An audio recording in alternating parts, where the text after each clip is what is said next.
যা তাকে চুম্বকের মতো সামনে বসে হাসতে থাকা রমণের দিকে টানছে। চোখ ফেরানো দায় হয়ে গেছে। এই মেয়ে এত রূপবতী হলো কবে ভেবে পাচ্ছে না ঈশান। শরীরের রং পুরাই পাল্টে গেছে। শরীর কেমন উজ্জ্বলতা ছড়াচ্ছে। স্বাস্থ্য আগের থেকে অনেকটা ভালো হয়েছে। একটু মোটা হওয়ার দরুন যেন বেশি ভালো লাগছে। হুট করে কেউ আগের জ্যোতির আর এখনকার জ্যোতিকে দেখলে অবাক হয়ে যাবে অনেকটাই, যেমন এখন ঈশান হচ্ছে। পাশাপাশি বাড়ি থাকলেও এতদিন দেখা হয়নি ঈশানের জ্যোতির সাথে। অনেকদিন আগে দেখেছিল সে। ওই সময় এতটা সুন্দর ছিল না। আর না ঈশানের নজর কাটতে পেরেছিল জ্যোতি। জ্যোতিকে দেখে ঈশানের মন নড়বড়ে হয়েছে। একটা কথাই যেন প্রতিধ্বনিত হচ্ছে, এই মেয়েটাকে তার চাই। একদিনের জন্য হলেও একে নিজের করতে হবে। এতদিন ঝিনুকের খোলস থেকে মুক্তা বেরিয়েছে। জ্যোতির সারা শরীর দূর থেকে চোখ ভুলিয়ে যাচ্ছে। কেউ এখন ঈশানের মুখের দিকে তাকিয়ে বলে দিতে পারবে ঈশানের মনে কি চলছে। চোখ দিয়ে যেন জ্যোতির পা থেকে মাথা পর্যন্ত ছুঁয়ে দিচ্ছে। নারীর নেশায় ধরেছে ঈশানকে। তার মাথায় এখন এটাও নেই যে কার দিকে সে নজর দিচ্ছে। যার দিকে সে নজর দিচ্ছে সে সম্পর্কে তার কি হয়। তার এখন একটাই লক্ষ্য, এই মেয়েটার শরীর নিজের করে পাওয়া। সময় জ্ঞান ভুলে ঈশান একদৃষ্টিতে জ্যোতির দিকে তাকিয়ে আছে। জ্যোতি ইরহানের সাথে কথা বলার মাঝেই তার দাদি তাকে ডাকতে ডাকতে এদিকে আসছে। তুই এই অসময়ে চুল ছেড়ে এখানে কেন বসে আছিস বু? রোদ পোহাচ্ছি দাদি। আমি বারণ করছিলাম চুল না ভিজাইতে, তুই কারো কথা শুনিস না। উফ দাদি, কিছু হবে না আমার। এই অসময়ে এখানে বসে থাকিস না, ঘরে চল। কত কিছুর বাজে নজর আছে জানিস। এখন অসময়ে ঘরের বাইরে থাকা ঠিক না। একটু পর চলে যাব দাদি। তারপর দাদির দিকে তাকিয়ে দেখে দাদির হাতে বোরকা। তোমার হাতে বোরখা কেন দাদি? কি করবা? কোথাও যাইবা নাকি? ওহ, আসল কথা তো ভুলেই গেছি। আমার একটু এই বাড়িতে যেতে হবে রে, কয়েকটা জিনিস রয়ে গেছে, আনতে হবে। এখন যাইবা? সন্ধ্যার দিকে এসে পড়বো, বেশি সময় থাকবো না, যাবো আর আসবো। ঠিক আছে, যাও তুমি, তাড়াতাড়ি আইসা পড়ো। আচ্ছা বউ। আলমারিতে টাকা আছে, ভাড়া নিয়ে যাও, নয়তো আসতে রাত হয়ে যাবে। আচ্ছা আমি গেলাম, তুই সাবধানে থাকিস আর ঘরে চলে যা। দাদি চলে যাওয়ার পর জ্যোতি আবার ইরহানের সাথে কথা বলতে থাকে। ঈশানও হাতের ফোনটা পকেটে রেখে আরো এগিয়ে আসে। মনে মনে বলে, বাহ, সব সময় আমাকে সুযোগ করে দেয়।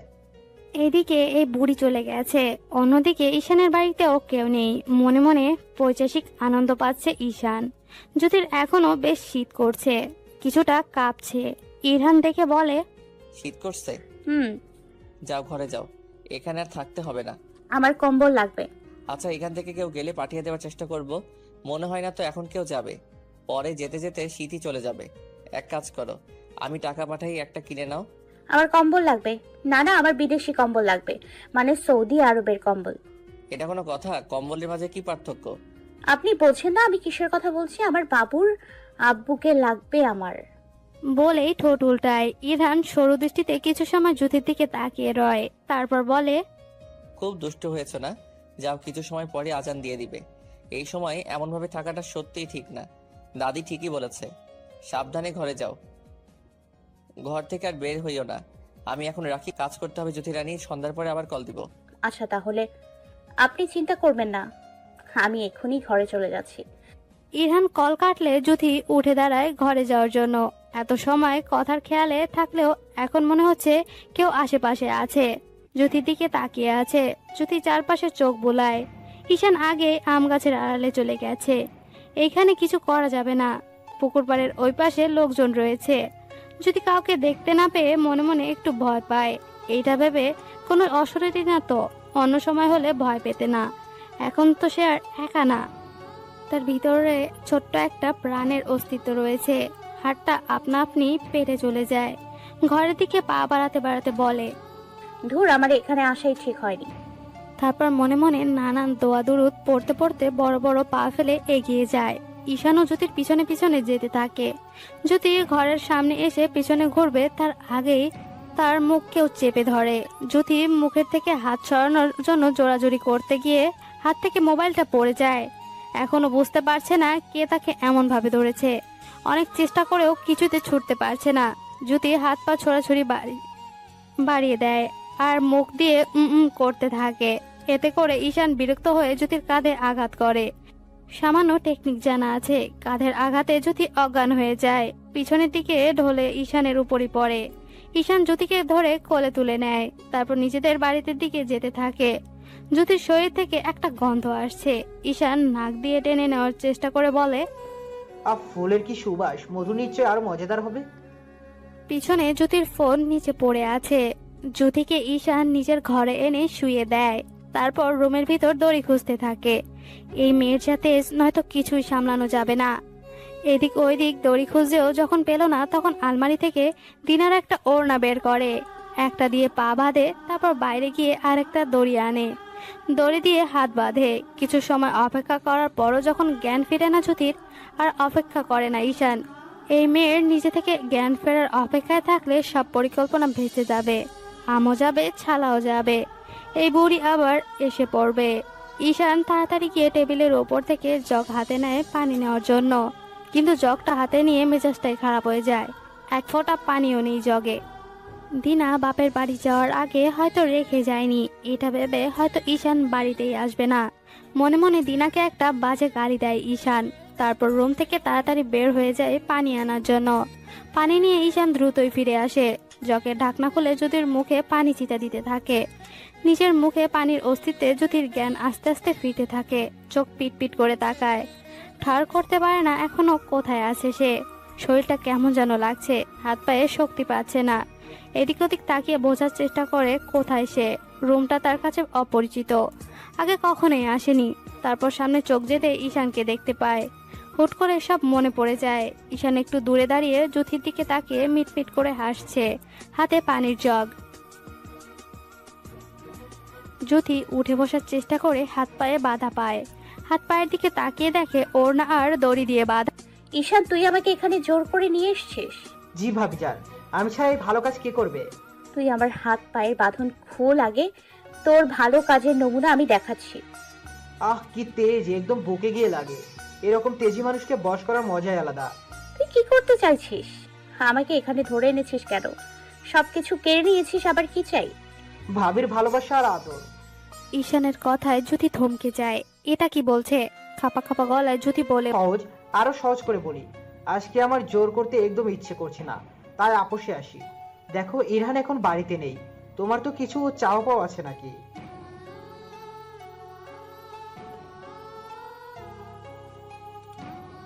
বুঝতে পারোনি? যতটা চালাক তোমায় ভেবেছি ততটাও চালাক তুমি নও দেখছি। সোজা সবটা বই, তোমার তো শরীরে কিছু চাহিদা আছে নাকি? বর তো থাকে বিদেশ, কথা বলা আর টাকায় কি? ঈশানের কথায় জ্যোতির গা গুলিয়ে আসে, ছি বলে রাগি চোখে তাকায়। ওসব ছি চিৎকার করে লাভ নেই। মনে মনে যে ঠিকই চাইছো আমি খুব ভালো করেই জানি। দেখলাম তো কিছু সময় আগে নিজের বরকে কিভাবে কাজ চাইছিলে, এখন আমার সামনে ভাব ধরছো। তুই লুকিয়ে লুকিয়ে আমাদের কথা শুনেছিস, ভুলে গেছিস আমি কি হই? তোর বড় ভাবি হই। এর জন্যই তো ভাবির চাহিদা পূরণ করতে চাইছি। দেবর হিসেবে আমার একটা দায়িত্ব আছে না? কথা দিচ্ছি, কেউ জানতে পারবে না, ইরহানও জানবে না বিষয়টা। তোমার আর আমার মাঝেই থাকবে। তুমিও মজা নাও, আমাকেও একটু দাও। জানোয়ার, তোর জিভ আমি টেনে ছিঁড়ে ফেলবো। তোর সাহস দেখে আমি অবাক হয়ে যাচ্ছি। তুই এসব বলছিস কোন সাহসে? ঘরে বউ রেখে তুই অন্য মেয়ের দিকে নজর দিস? খবিস তুই, শুধু একবার বাঁধনটা খুল। কথাগুলো বলে জ্যোতি হাত পা মোচড়ামুচড়ি করতে থাকে। আরে রাগে না ভাবি জি। কথাটা টেনে টেনে বলে।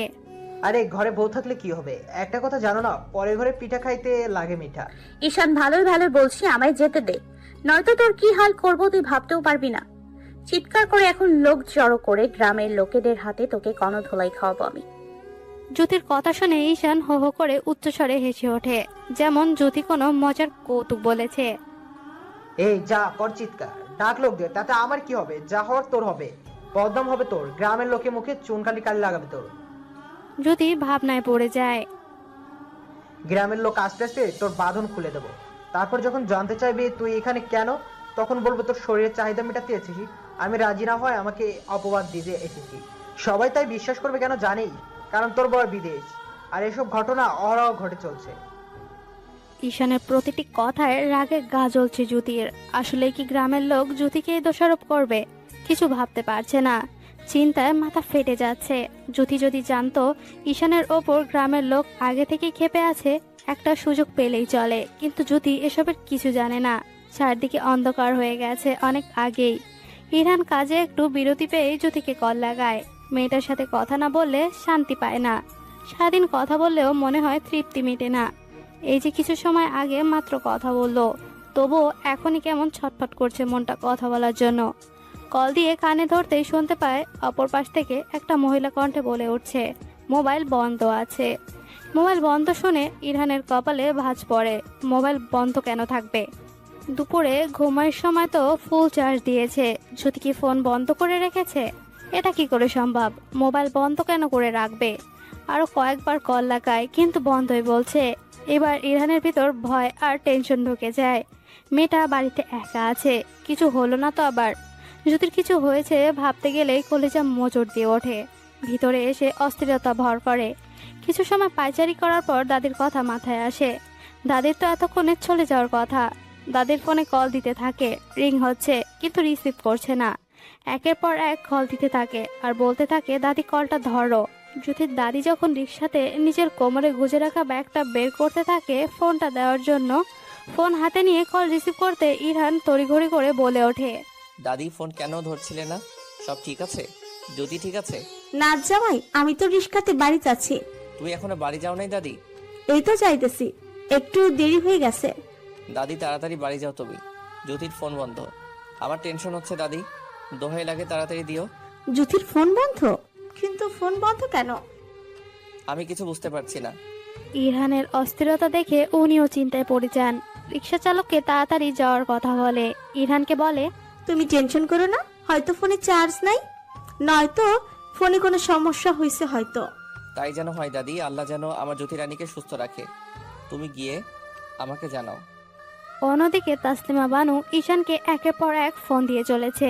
রিং হয়ে কেটে যাচ্ছে, কিন্তু ঈশান ফোন তুলছে না। ছেলেটার জন্য চিন্তা হচ্ছে। এই ছেলে নিজের মর্জি মতো চলাফেরা করে, আগে পরে কি হবে সেই বিষয়ে একটুও ভাবে না। এই যে নিজের মা ফোন দিচ্ছে, ফোনটা রিসিভ করার প্রয়োজনও মনে করছে না। আজ সকাল থেকে মনটা তার কু রাখছে, কোনো অঘটন না ঘটে। সব তো এই ছেলেটাই ঘটাবে। যে সে অঘটন তো আর ঘটাবে না, কিভাবে সামলাবে তখন? আরও কয়েকবার কল করার পরও যখন রিসিভ করে না, তখন সিদ্ধান্ত নয় এই রাতেই বাড়ি চলে যাবে, নয়তো সারা রাত চিন্তায় থাকবে, ঘুমাতেও পারবে না। অনেক হয়েছে, তোকে তোর সম্মতিতে আমার করতে চেয়েছিলাম, কিন্তু তুই মানলি না। তোর হয়তো জানা নেই, এই ঈশানের চোখে যেটা পড়ে সেটা হয় আপোষে নেয়, নয়তো ছিনিয়ে নেয়নি চায়। তোকে আমার এত সময় দেওয়া ঠিক হয়নি। এখন জোর করে সব করব বলেই শয়তানি হাসি দিয়ে এগোতে থাকে। যদি চেষ্টা করেও হাতে পায়ের বাঁধন খুলতে পারছে না, ভয়ে তার কলিজা শুকিয়ে যাচ্ছে। দেখ ঈশান, একদম আমার কাছে আসবি না, আমাকে একদম ছোঁয়ারও চেষ্টা করবি না, বলে দিলাম। তোর ভাই শুনতে পারলে তোকে কিন্তু ছাড়বে না ঈশান, মাটিতে পুঁতে ফেলবে তোকে। কে ভাই? ওই হিরণকে আমি কোনোদিন ভাই বলে মানি না। আর সে ওই প্রবাস থেকে আমাকে কি করবে? তোর কারণে মায়েরও খেয়েছি, সেটাও ভুলিনি আমি। ঈশান, না না করছি, আমাকে ছুবি না। একটু তো নিজের বিবেকটা জাগ্রত কর, এত নিচে নামিস না, আল্লাহ সহ্য করবে না। ঈশান আস্তে আস্তে জ্যোতির অনেক কাছে চলে এসেছে। ঈশানের নিঃশ্বাস জ্যোতির মুখে বাড়ি খাচ্ছে। ঘৃণায় গা গোলাচ্ছে, চোখ দিয়ে পানি পড়ছে জ্যোতির। ঈশান টান দিয়ে জ্যোতির ওড়না খুলবে বুঝতে পেরে চোখ বন্ধ করে জোরে ঈশান বলে চিৎকার করে ওঠে। হুট করে ঈশানের আর্তনাদ শুনে চোখ খোলে জ্যোতি। অনেক কষ্টে আবার উঠে বসে নিচে তাকিয়ে দেখে ঈশান ঘাড়ে হাত দিয়ে নিচে বসে আছে। ঈশান ব্যথাতুর চোখে সামনে তাকিয়ে বলে, তুমি এখানে এলে? আমাকে তুমি আঘাত করলে? ঈশানের কথার কোনো উত্তর না দিয়ে এগিয়ে গিয়ে জ্যোতির হাত পায়ের বাঁধন খুলে দেয়। জ্যোতি অবাক হয়ে ছলছল চোখে তাকিয়ে রয়। এতদিন শত্রুর মতো আচরণ করে অপমান করে আজ তাকে বাঁচাচ্ছে। ঈশান মাথায় বেশ জোরে সোরে আঘাত পেয়েছে। লাঠির বাড়িটা লেগেছে বেশ ভালোভাবেই। আঘাতের জায়গাটা হাত দিয়ে চেপে ধরে নিচে বসে আছে, আর সামনের দিকে এই কাণ্ড ঘটানোর রমণীটির দিকে তাকিয়ে আছে, যে এখন জুতির হাত পায়ের বাঁধন খুলতে ব্যস্ত। এত বড় একটা ঘটনা ঘটিয়ে মুখভঙ্গি নির্বাক। ঈশানের বিষয়টা সহ্য হলো না, তেতে উঠে বলল, এই তুই আমার মারলি কেন? তোর সাহস দেখে বেড়ে গেছে। তুই কোন সাহসে আমার গায়ে হাত তুলেছিস? ঈশানের কথা কেউ কানেই তুলছে না। যদি অবাক চোখে তার পায়ের বাঁধন খুলে দেওয়া রমণীটির দিকে তাকিয়ে আছে। ঈশান এবার একটা গালি ছুঁড়ে মারে, যা শুনে দুজনেই ঈশানের দিকে দৃষ্টি দেয়। তারপর জোরে চিল্লিয়ে বলে ওঠে, ঈশান, ভুলে মুখ খারাপ করবে না। তোমার পাপের ঘোড়া পূর্ণ হয়ে গেছে, এবার তুমি আর রক্ষা পাবে না। আরে বাস, এই না হলে আমার বউ কি সুন্দর নিজের বরকে কেউ হুমকে দিচ্ছে। অনেকদিন হয়ে গেল তুই আমার হাতে মার খাস না, তাই না রে দিনা? তোর শরীর ম্যাজ ম্যাজ করছে নিশ্চয় মার খাওয়ার জন্য। জ্যোতিকে বাঁচানো ব্যক্তিটা আর কেউ না, ঈশানের বউ দিনা, যে কিনা এতদিন নানা ছলে জ্যোতিকে কথা শুনিয়ে অপমান করেছে, কতভাবে ক্ষতি করার চেষ্টা করেছে। এই দিনা, তুই এটা বল, তুই ঘরে ঢুকলি কি করে? আমি তো ভিতর থেকে লক করে রেখেছিলাম। ভিতর থেকে কেউ না খুললে বাইরে থেকে কেউ ভিতরে ঢুকতে পারবে না। আর তোর কাছে তো চাবিও নেই, তুই কি করে ঢুকলি? দিনা ঈশানের কথায় তাচ্ছিল্য হাসি দেয়, তারপর বলে, দুশ্চরিত্র পুরুষ, তোকে কে বলেছে আমি এখন ঢুকেছি ঘরে? ঈশান কপাল কোকছে ফেলে। কখন ঢুকেছি? কালকে যখন মেয়ে এনে ফুর্তি করছিলি আমাদের এই রুমে, তখন মেয়ে পেয়ে এতটাই ব্যস্ত ছিলি মেইন দরজাটা দিতে ভুলে গেছিস। এতদিন বাইরে এসব করে বেরিয়েছিস, এবার সুযোগ বুঝে ঘরে নিয়ে এসেছিস। সবই আমি দেখেছি। কাল বাড়িতে আসলে তোকে আমি দেখিনি কেন? কোথায় ছিলি তুই? মিথ্যা বলে আমার সাথে মজা নিচ্ছিস? তোর মতো মজা তাও আমি, হ্যাঁ। কাল বাড়িতে মায়ের সাথে রাগারাগি করে রাগ করে রাতের বেলায় বেরিয়ে এসেছিলাম। বাড়িতে এসে দেখি দরজা শুধু বেরিয়ে রাখা। বেশ অবাক হয়েছিলাম, তো বাড়ি থাকবে না ভেবেছিলাম, হয়তো তোর মা দরজা দিতে ভুলে গেছে। ঘরে ঢুকে আগে তোর মায়ের কাছে গিয়েছিলেন তাকে দেখা করার জন্য, গিয়ে দেখি তোর মা নেই। ভাবলাম কোথাও হয়তো গিয়েছে, বেশি মাথা ঘামায়নি। সেটা বেশ ক্লান্ত লাগছিল, তাই তাড়াতাড়ি রুমে আসতে গিয়ে রুমের সামনে এসে যা দেখি তার নাই বলি। এরকম দৃশ্য আমার কোনো সূত্র যেন কখনো না দেখে। তুই আমার এতদিনে অনেক কষ্ট দিয়েছিস, সব মাথা পেতে নিয়েছি, কিন্তু কোনো নারী তার স্বামীকে এই অবস্থা অন্য একটি মেয়ের সাথে সহ্য করতে পারে না। ওই দৃশ্য দেখে আমি নির্বাক হয়ে গিয়েছিলাম, কথা বলার শক্তিও হারিয়ে ফেলেছিলাম। চুপচাপ পিছিয়ে গিয়ে ইরান ভাইয়ের রুমে তাই চলে যায়। তোদের দেখে আমার গা খুব গোলাচ্ছিল। অনেক কষ্টে রুমে ঢুকে দরজা লক করে বসে থাকি।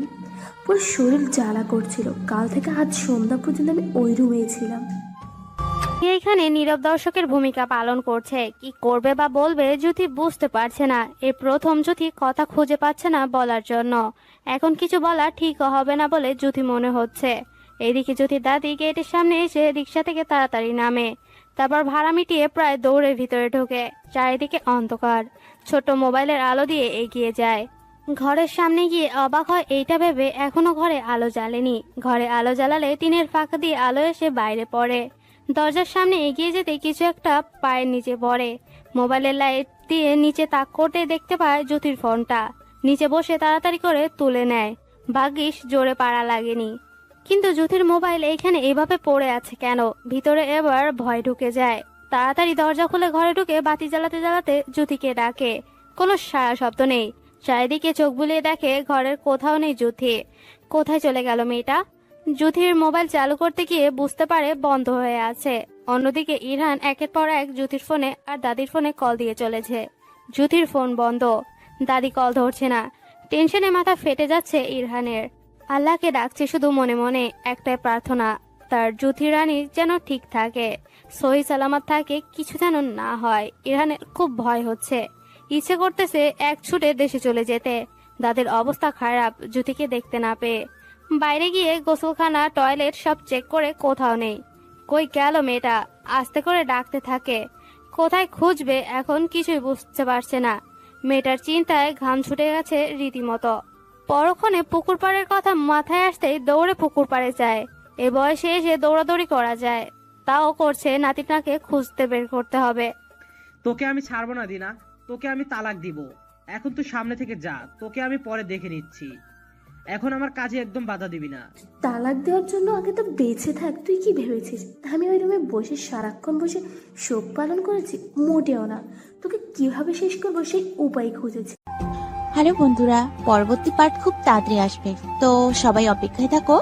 আর চ্যানেলটি যারা এখনো সাবস্ক্রাইব করোনি তারা পরবর্তী পার্ট দেখার জন্য চ্যানেলটি সাবস্ক্রাইব করে রেখো। ধন্যবাদ সবাইকে, আমাদের সাথেই থেকো।